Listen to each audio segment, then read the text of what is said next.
أشهد أن لا إله إلا الله وحده لا شريك له وأشهد أن محمدا عبده ورسوله أما بعد فأعوذ بالله من الشيطان الرجيم بسم الله الرحمن الرحيم الحمد لله رب العالمين الرحمن الرحيم مالك يوم الدين إياك نعبد وإياك نستعين اهدنا الصراط المستقيم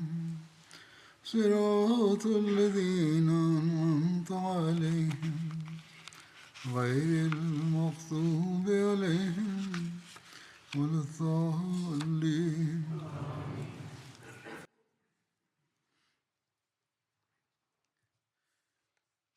حدیبیہ کے بارے میں بیان ہو رہا ہے. اس بارے میں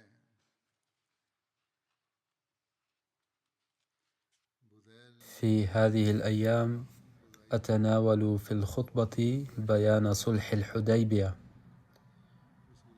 نجد ذكر وصول بديل بن ورقاء الخزاعي وغيره من ممثلي قريش للمفاوضات إلى النبي صلى الله عليه وسلم أيضا.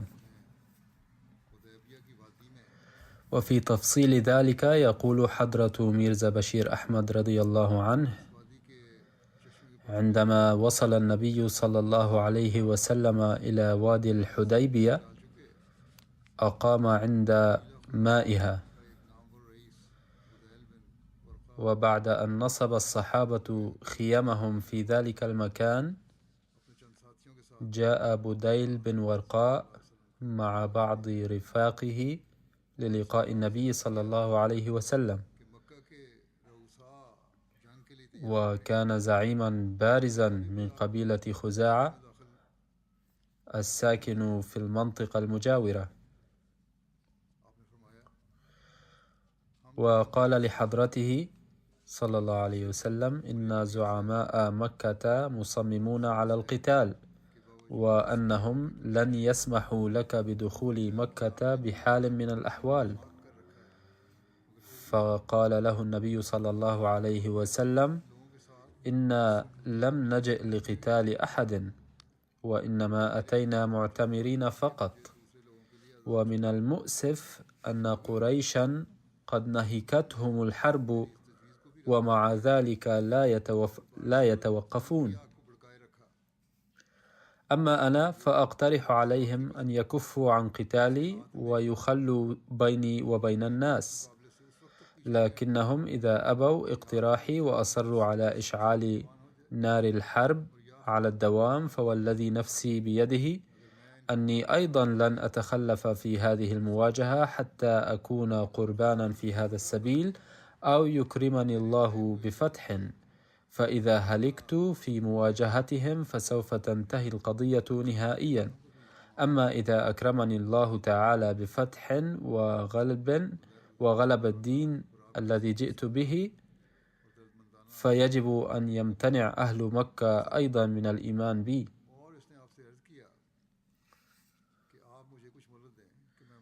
تأثر بديل كثيرا بكلمات النبي صلى الله عليه وسلم الصادرة من الإخلاص والحرقة، وقال لحضرته: أمهلني قليلا حتى أنقل رسالتك إلى أهل مكة سعيا للصلح. فوافق النبي صلى الله عليه وسلم، وعاد بديل والنفر المرافق له إلى مكة. فلما وصل بديل بن ورقاء إلى مكة جمع قريشا وقال لهم: إني أتيت من هذا الرجل، أي محمد صلى الله عليه وسلم، فقد قدم لي اقتراحا، فهل أذكره لكم إذا سمحتم؟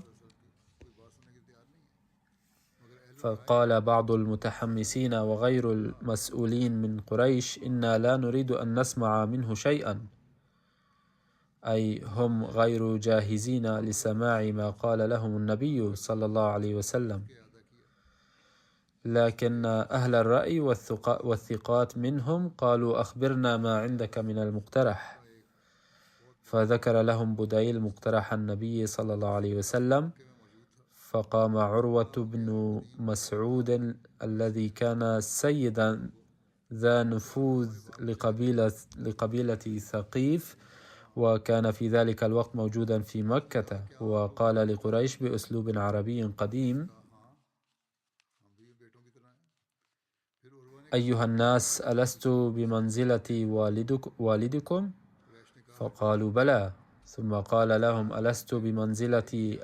ألستم بمنزلة أولادي؟ قالوا: بلى، إنا بمنزلة أولادك.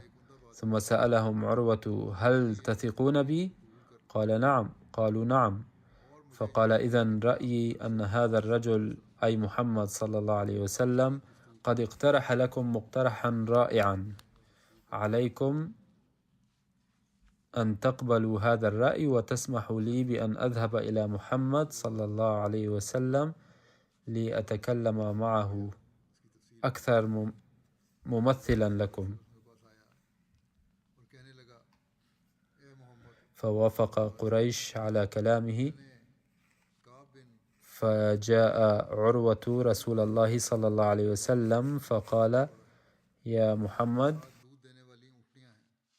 تركت كعب بن لؤي وعامر بن لؤي على مياه الحديبية، معهم العوذ المطافيل، قد استنفروا لك الأحابيش ومن أطاعهم. والأحابيش كانت قبائل حليفة لقريش، وكانوا قد عقدوا الحلف عند سفح الجبل الحبش فسميت بالأحابيش. قد لبسوا جلود النمور وجاهزون للقتال، وهم قد أقسموا بالله أنهم لن يخلوا بينك وبين البيت حتى تجتاحهم، أي أن يهلكهم النبي صلى الله عليه وسلم. وإنما أنت ومن تقاتلهم بين أحد الأمرين: فإما أن تجتاح قومك، ولم يسمع إلى اليوم برجل اجتاح قومه وأهله، وإما أن يخذلك من معك. فهكذا أراد أن يولد الخوف في قلب النبي صلى الله عليه وسلم، قائلا: إن الذين معك هم جبانا، وأساء الظن بالصحابة الكرام، وإني والله لا أرى معك وجوها، وإني لا أرى إلا هاربين.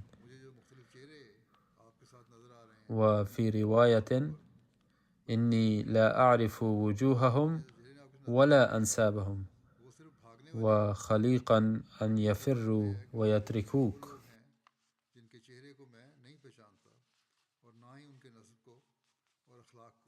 وفي رواية: وكأني بهم لو قد قاتلت قريشا سلموك لقريش فتؤخذ أسيرا. فهكذا حاول أن يبث الرعب عنده صلى الله عليه وسلم. فأي شيء أشد عليك من هذا؟ فغضب أبو بكر رضي الله عنه، وكان قاعدا خلف رسول الله صلى الله عليه وسلم، فقال: أمصص وثنك اللات، أي اعبده ولا تكلمنا عن هذا، أنحن نخذله صلى الله عليه وسلم؟ فقال عروة: من هذا؟ قالوا: أبو بكر. فقال عروة: أما والله لولا يد لك عندي لم أجزك بها لأجيبنك. كانت لسيدنا أبي بكر رضي الله عنه منة في الماضي على عروة، وورد عن ذلك أن عروة كان قد استعان به في حمل دية. كان قد قتل شخصا وكان عليه دفع الدية، واستعان الناس في حمل دية، فأعانه الرجل ببعير أو بعيرين أو 3، وأعانه أبو بكر رضي الله عنه ب10، فكانت هذه يد أبي بكر عند عروة.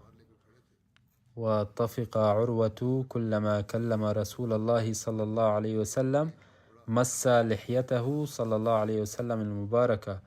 والمغيرة بن شعبة قائم على رأس رسول الله صلى الله عليه وسلم بالسيف وعلى وجهه المغفر، فلما تقدم عروة للكلام وأهوى بيده ليلمس لحية النبي صلى الله عليه وسلم المباركة، قرع المغيرة يده بالسيف وقال: أكفف يدك عن لحية رسول الله صلى الله عليه وسلم المباركة قبل أن يصل إليك سيفي،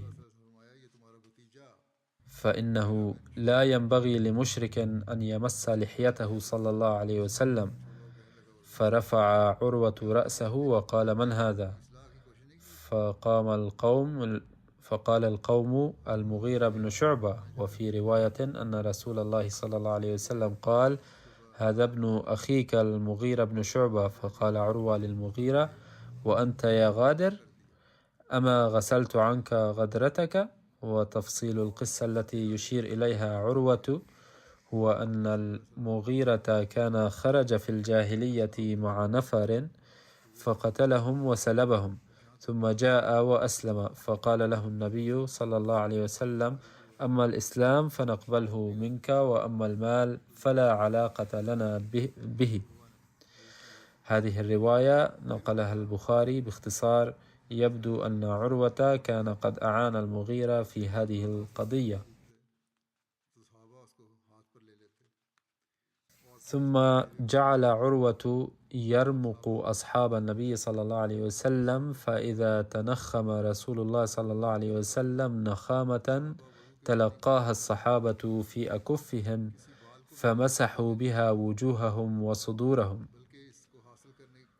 وكلما أمرهم بشيء ابتدروا إلى تنفيذه، وإذا توضأ كادوا يقتتلون على وضوئه، ولا يسقط شيء من شعره إلا أخذوه، وإذا تكلم خفضوا أصواتهم عنده، وما يرفعون إلى النبي صلى الله عليه وسلم النظر تعظيما له. فلما فرغ عروة من الحديث مع رسول الله صلى الله عليه وسلم رد عليه رسول الله صلى الله عليه وسلم بمثل ما قال لبديل بن ورقاء، واقترح عليهم الصلح إلى مدة. ثم أتى عروة قريشا فقال: يا قوم، إني وفدت إلى بلاط الملوك كسرى وقيصر والنجاشي، وإني والله ما رأيت ملكا قط يطاع كما يطاع محمد صلى الله عليه وسلم من قبل أصحابه. انظروا، كان عروة جاء ليخوف النبي صلى الله عليه وسلم من الكفار، ولكنه لما رأى هذه المشاهد أعجب بها وأخبر الكفار بما رأى، وأضاف فقال: والله لم أر ملكا قط يعظمه أصحابه كما يعظم أصحاب محمدا، ووالله لم أر ملكا مثله.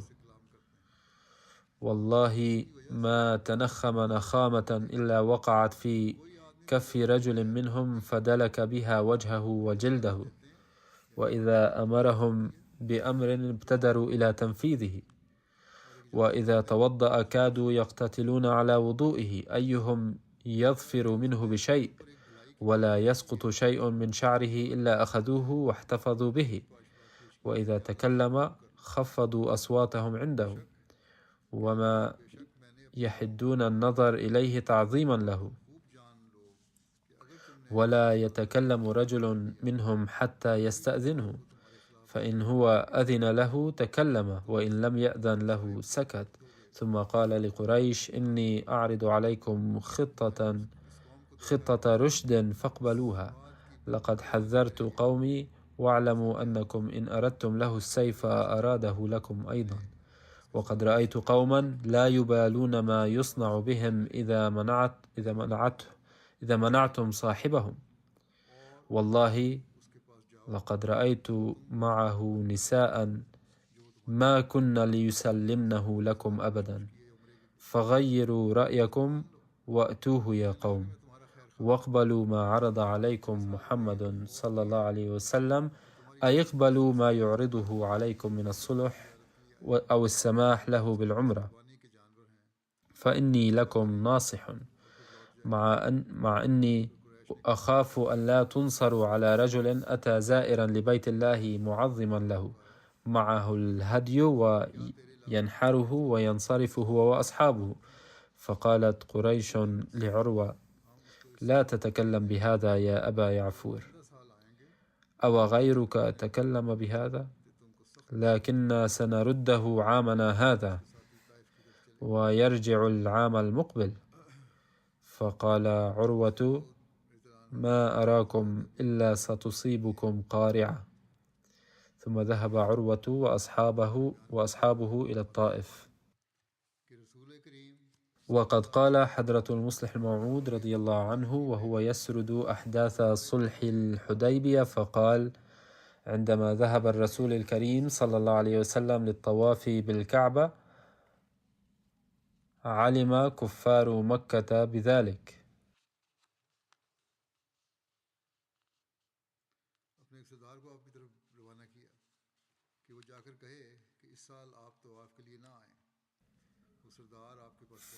فأرسلوا أحد زعمائهم إليه ليقول له أن لا يأتي للطواف هذا العام. فوصل ذلك الزعيم إلى النبي صلى الله عليه وسلم وبدأ يحاوره، وأثناء الحديث مد يده ولمس لحيته المباركة متوسلا إليه بأن لا يطوف هذا العام وأن يؤجل ذلك إلى العام المقبل. يقول المصلح الموعود رضي الله عنه: لم يكن لمس اللحية بسبب قلة الأدب، بل هو عادة عند شعوب آسيا عندما يريدون إقناع شخص بشيء يلمسون لحيته أو يلمسون لحيتهم كنوع من التوسل، قائلين: انظر أنا كبير السن وزعيم القوم فاقبل ما أقول. وهكذا لمس هذا الزعيم لحية النبي صلى الله عليه وسلم متوسلا. عندما رأى الصحابة ذلك تقدم أحدهم وضرب مقبض سيفه قائلا للزعيم: ارفع يدك النجسة. فعرف الزعيم هذا الصحابي وقال له: أنت الذي أحسنت إليه في موقف كذا. عند سماع ذلك صمت الصحابي وتراجع، فعاد الزعيم ولمس لحية النبي صلى الله عليه وسلم متوسلا مرة أخرى. يقول الصحابة: كنا غاضبين جدا من تصرف هذا الزعيم، لكن في ذلك الوقت لم نجد شخصا لم يكن لهذا الزعيم فضل عليه، أي أن هذا الزعيم الكافر كان قد أحسن إلى الكثير من الناس، وكنا نتمنى لو كان بيننا شخص لم يكن لهذا الزعيم أي فضل عليه.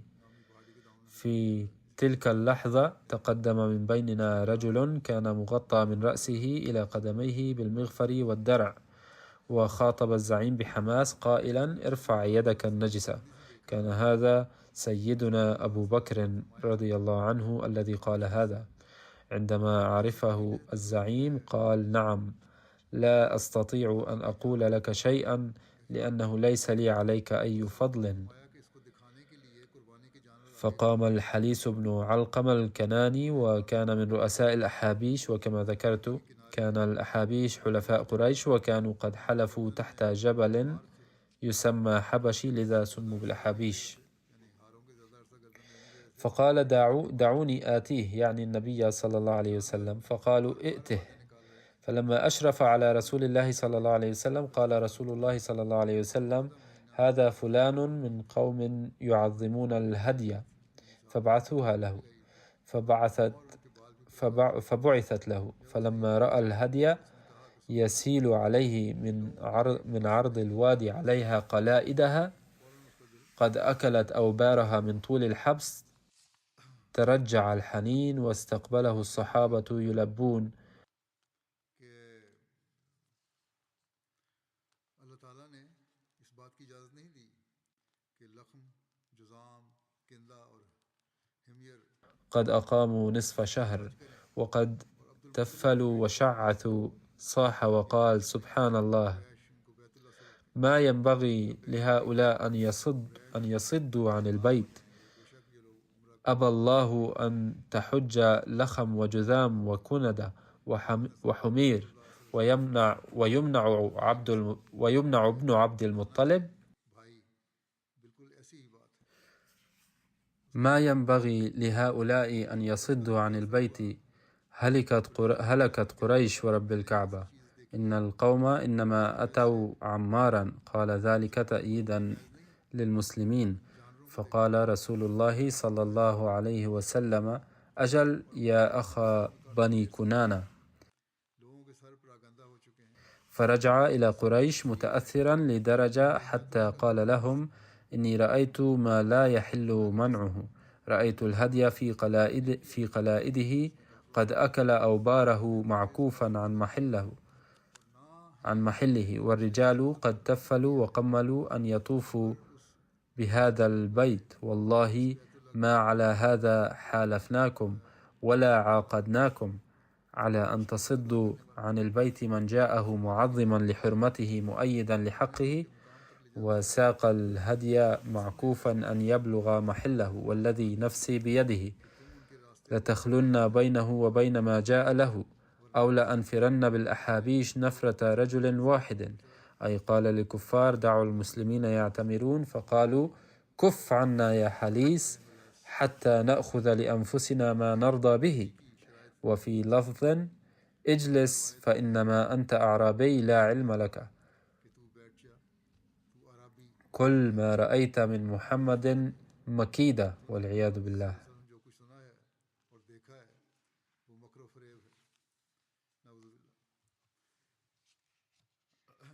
وفي هذا السفر ورد ذكر رخصة उजरा के लिए كعب بن عجرة عن حلق الرأس، وتفصيله أنه روي عن كعب بن عجرة तफसीलों में बयान हुई है कि हज़रत काब बिन उजरा से रवायत है कि قال: हदैबिया मुकाम में كنا مع رسول الله صلى الله عليه وسلم بالحديبية ونحن محرمون، قد حصرنا المشركون، وكانت لي وقرة فجعلت الهوام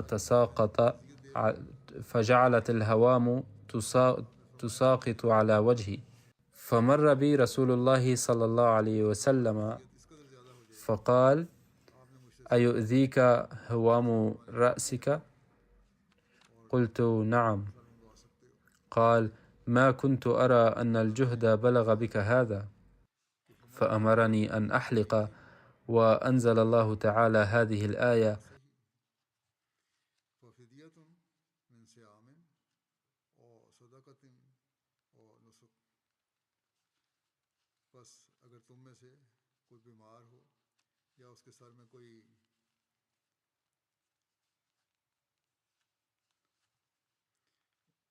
فإذا तकलीफ हो يقرأ حضرته ترجمة هذه الآية. फिदिया देना होगा। ये ऐसी हालत में तकलीफ की सूरत में ये किया जा सकता नवाया जा सकता है। इस दौरान में कुरैश का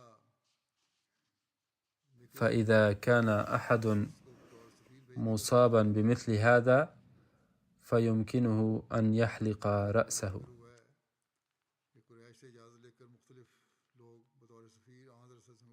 ورد ذكر مجيء مكرز بن حفص كسفير في هذه الأثناء، وكما مر سابقا أن بعض الناس كانوا يأتون النبي صلى الله عليه وسلم كسفراء بعد إذن قريش، ومنهم مكرز بن حفص.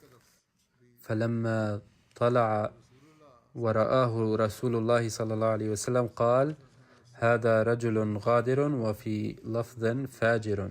فلما انتهى إلى رسول الله صلى الله عليه وسلم كلمته بنحو ما كلم به بديلا وعروة، ثم عاد إلى رفاقه وأخبرهم بما قال له رسول الله صلى الله عليه وسلم. وقد ورد ذكر إرسال رسول الله صلى الله عليه وسلم خراش بن أمية أيضا إلى قريش بهذا الشأن، أي أنه صلى الله عليه وسلم أرسل سفيرا من جانبه. يقول محمد بن إسحاق إن رسول الله صلى الله عليه وسلم أرسل خراش بن أمية إلى قريش على ناقته، وكان اسم الناقة ثعلب، ليبلغ أهل قريش الرسالة التي جاء بها. فعقر عكرمة بن أبي جهل الناقة وحاول قتل السفير أيضا، لكن الأحابيش منعوه، فتركوا خراشا يذهب، فعاد إلى رسول الله صلى الله عليه وسلم وأخبره بما حدث معه. على أي حال، استمرت قريش في خلق حالة انعدام الأمن، لكن النبي صلى الله عليه وسلم ظل يتسامح. وفي تفصيل ذلك يقول ميرزا بشير أحمد رضي الله عنه: لم تكتفي قريش مكة بذلك، بل أعماهم حماسهم، وقرروا أنه ما دام النبي صلى الله عليه وسلم وأصحابه قريبون جدا من مكة وبعيدون عن المدينة، فيجب أن يهاجموهم ويلحقوا الضرر بهم قدر الإمكان. فأرسلوا لهذا الغرض فرقة من 40 أو 50 رجلا نحو الحديبية، وأمروهم تحت عذر المحادثات التي كانت جارية بين الطرفين في ذلك الوقت أن يبقوا في الكمين حول المعسكر الإسلامي وإلحاق الضرر بالمسلمين كلما وجدوا الفرصة. يتبين من بعض الروايات أن عددهم كان 80. وبهذه المناسبة تآمرت قريش لقتل النبي صلى الله عليه وسلم أيضا، لكن بفضل الله تعالى كان المسلمون يقظين ومستعدين، فانكشف سر مؤامرة قريش وقبض عليهم جميعا. غضب المسلمون جدا من هذا التصرف لأهل مكة الذي حدث في الأشهر الحرم وفي منطقة الحرم، لكن النبي صلى الله عليه وسلم عفى عنهم ولم يسمح بأن يكون هناك عائق في جهود الصلح. ثم ورد ذكر واقعة مشهورة جدا، بحيث أرسل النبي صلى الله عليه وسلم سيدنا عثمان رضي الله عنه أيضا كسفير. روى العلامة البيهقي عن عروة أن النبي صلى الله عليه وسلم دعا عمر بن الخطاب رضي الله عنه ليرسله إلى قريش، فقال عمر: يا رسول الله، إن قريشا تعرف عداوتي لهم، لذا أخاف على نفسي، وليس في بني عدي شخص يحميني. ثم قال: يا رسول الله، سأذهب حتما إذا أردت. فلم يقل له رسول الله صلى الله عليه وسلم شيئا. فقال عمر: يا رسول الله، سأدلك على شخص يحظى باحترام أكثر مني في مكة، وله عائلة أكبر، سيحمونه وسيبلغ رسالتك التي تريد، وهو عثمان بن عفان رضي الله عنه. لم يقل عمر رضي الله عنه هذا خوفا على حياته، بل قال: سأذهب ولكنهم سيقتلونني، ولن يتحقق هدف إيصال الرسالة، وستنشأ فتنة أيضا، لذا من الأفضل ألا أذهب أنا، فليذهب عثمان. على أي حال، دعا النبي صلى الله عليه وسلم عثمان رضي الله عنه وأمره أن يذهب إلى قريش ويخبرهم أننا ما جئنا للقتال، بل جئنا لأداء العمرة. وقد ذكر ميرزا بشير أحمد رضي الله عنه تفصيل ذلك في كتابه سيرة خاتم النبيين كما يلي: أمر النبي صلى الله عليه وسلم سيدنا عثمان أن يذهب إلى مكة ويخبر قريشا عن نوايا المسلمين السليمة ونية العمرة، وأعطاه النبي صلى الله عليه وسلم من عنده كتابا موجها إلى زعماء قريش. في هذا الكتاب بيّن النبي صلى الله عليه وسلم الهدف من مجيئه، وأكد لقريش: إننا لا ننوي سوى أداء عبادة، وسنعود بسلام بعد أداء العمرة. وقال صلى الله عليه وسلم لعثمان أيضا أن يحاول لقاء المسلمين الضعفاء أيضا في مكة، ويرفع معنوياتهم، ويقول لهم أن يصبروا قليلا فإن الله سيفتح باب النجاح قريبا. كان النبي صلى الله عليه وسلم واثقا جدا من ذلك. ذهب سيدنا عثمان رضي الله عنه بهذه الرسالة إلى مكة، والتقى بأبي سفيان الذي كان في ذلك الوقت الزعيم الأعظم لمكة، وكان أيضا من أقارب عثمان رضي الله عنه الأقربين. حضر عثمان رضي الله عنه في مجمع عام لأهل مكة، وقدم كتاب النبي صلى الله عليه وسلم الذي قرأه كل واحد من زعماء قريش. لكن رغم ذلك ظل الجميع مصرين على موقفهم بأن لا يدخل المسلمون مكة هذا العام بأي حال. عندما ألح عثمان رضي الله عنه على موقفه، قالت قريش: إذا كنت مشتاقا جدا للطواف فنسمح لك وحدك بالطواف حول البيت. أي عرضوا على سيدنا عثمان رضي الله عنه أن يقوم هو وحده بالطواف، لكن لا يمكن أكثر من ذلك. فقال عثمان رضي الله عنه: كيف يمكن أن يمنع رسول الله صلى الله عليه وسلم خارج مكة وأقوم أنا بالطواف؟ لكن قريش لم يقبلوا الأمر بأي طريقة. وأخيرا بدأ سيدنا عثمان يستعد للعودة يائسا. وبهذه المناسبة خطرت لأشرار مكة فكرة شريرة، إذ ظنوا أنهم بهذه الطريقة سيفوزون بشروط أكثر فائدة لهم في عملية الصلح. فحجزوا عثمان رضي الله عنه ورفاقه في مكة. وعلى إثر ذلك انتشرت بين المسلمين شائعة أن أهل مكة قتلوا سيدنا عثمان رضي الله عنه. ثم عندما وصل هذا الخبر، أخذ النبي صلى الله عليه وسلم بيعة تسمى بيعة الرضوان. وجاء في تفصيل ذلك لما بلغ هذا الخبر، أي خبر استشهاد عثمان، إلى الحديبية، ثار المسلمون ثورة شديدة، لأن عثمان رضي الله عنه كان صهرا لرسول الله صلى الله عليه وسلم ومن كبار الصحابة، وكان قد ذهب إلى مكة كسفير إسلامي، وكان هذا في الأشهر الحرم، وفي مكة التي هي بحد ذاتها حرم. فلم يلبث النبي صلى الله عليه وسلم أن أعلن بين المسلمين بأن يجتمعوا كلهم تحت شجرة سمرة.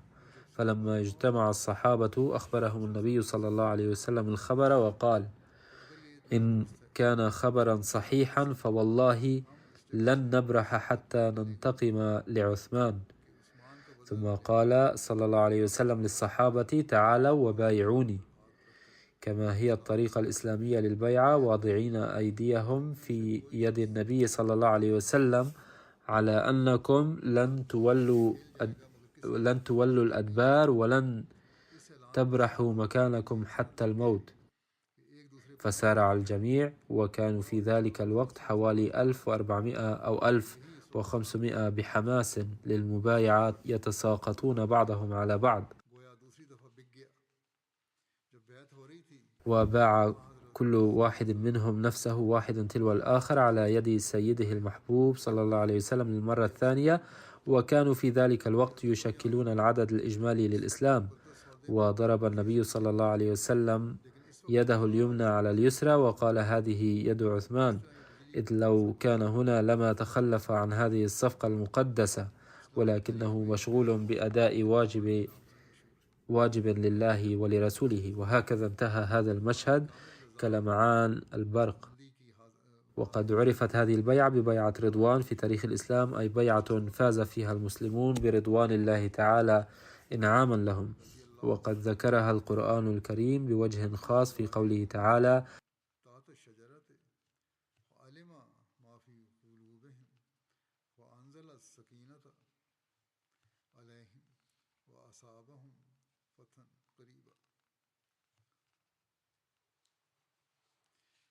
यानी अल्लाह ताला खुश हो गया मुसलमानों से, जबकि ए रसूल सल्लल्लाहु वो एक दरख्त के नीचे तेरी बैत कर रहे थे, क्योंकि इस बैत से يقرأ حضرته ترجمة هذه الآية. ज़ाहिरी इल्म में आ गया। सो खुदा ने भी उन पर सकीनत नाज़िल फरमाई और उन्हें एक करीब की फतह का इनाम अता किया। सहाबा कराम भी हमेशा इस बैत को बड़े फ़ख्र से और मोहब्बत के साथ बयान किया करते थे, और उनमें से अक्सर बाद में आने वाले लोग أي لقد رضي الله عن المسلمين الذين كانوا يبايعونك تحت الشجرة، لأنه بهذه البيعة ظهر لله تعالى إخلاصهم الكامل في قلوبهم، وبالتالي فقد أنزل الله تعالى السكينة عليهم وأعطاهم فتحا قريبا إنعاما لهم. وكان الصحابة يذكرون هذه البيعة بفخر ومحبة، وكانوا يقولون لمن جاء بعدهم: تعدون فتح مكة فتحا كبيرا، أما نحن فكنا نرى أن بيعة الرضوان هي الفتح.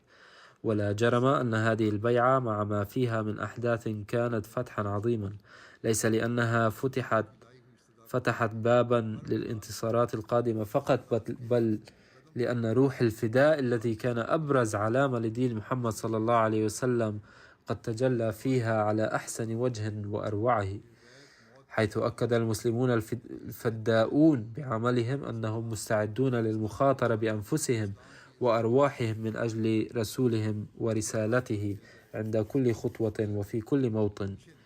ومن أجل ذلك كان الصحابة يقولون عن بيعة الرضوان إنها كانت بيعة العهد على الموت، أي كانت البيعة عبارة عن عهد تعهد به كل مسلم أنه سيضحي بنفسه من أجل الإسلام وعزته ولن يفر من هناك.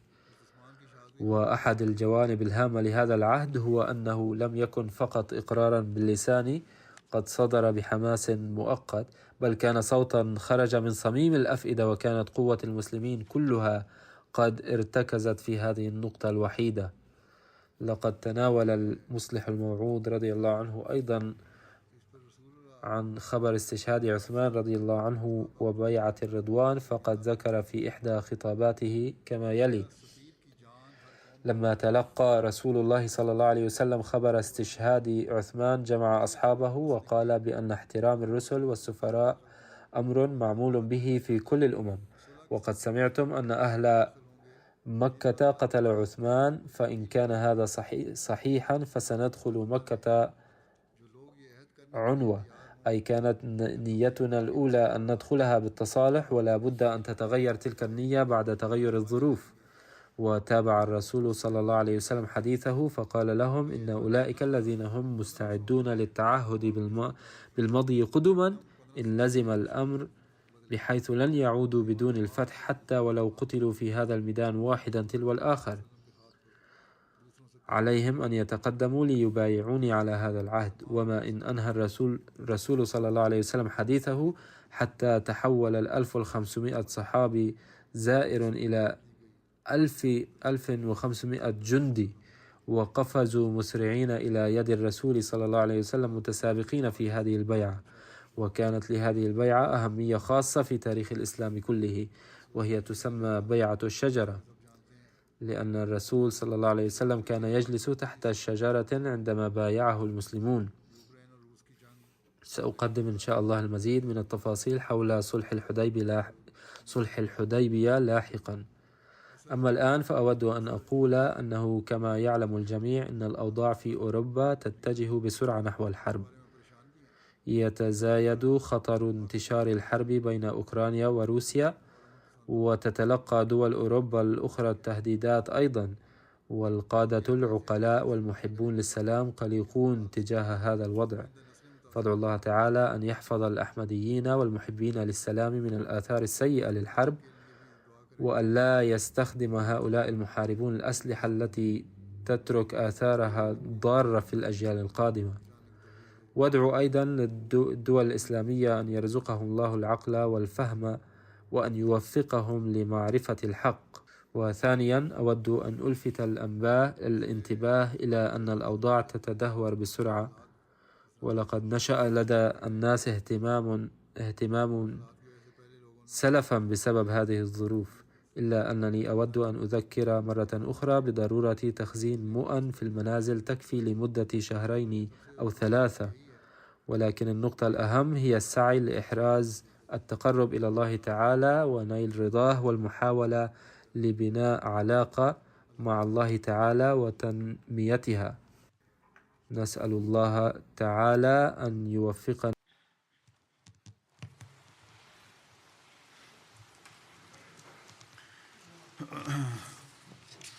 الحمد لله نحمده ونستعينه ونستغفره ونؤمن به ونتوكل عليه ونعوذ بالله من شرور أنفسنا ومن سيئات أعمالنا، من يهده الله فلا مضل له ومن يضلل فلا هادي له، ونشهد أن لا إله إلا الله ونشهد أن محمدا عبده ورسوله. عباد الله رحمكم الله، إن الله يأمر بالعدل والإحسان وإيتاء ذي القربى وينهى عن الفحشاء والمنكر والبغي يعظكم لعلكم تذكرون.